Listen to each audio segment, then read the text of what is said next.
4వ అధ్యాయం 30వ వాక్యం, 3వ అధ్యాయం 30వ వాక్యం చదవండి. యోహాను సువార్త 3:30.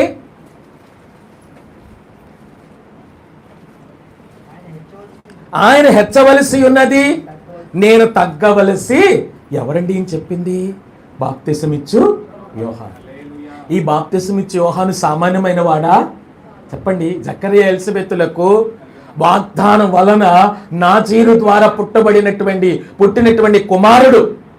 తల్లుల యొక్క ఆత్మ, తండ్రుల యొక్క ఆత్మ పిల్లల మీదకి, పిల్లల యొక్క ఆత్మ తల్లుల మీదకి త్రిప్పేటువంటి మనస్సు ఎవరికిచ్చాడు? యోహానికి ఇచ్చాడు. మనస్సును ఏం చేయటం? తిప్పటం. మరి ఇంత గొప్ప వ్యక్తి కదా ఎవరు? యోహాను. హల్లెలూయా. మరి తేనె మిడతలు తోలితట్టు కట్టుకున్న వ్యక్తి కదా,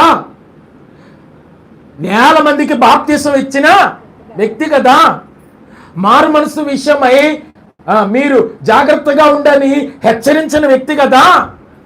హల్లెలూయా. హేరోదియను నువ్వు అన్న కుమారుని ఏం చేశావు?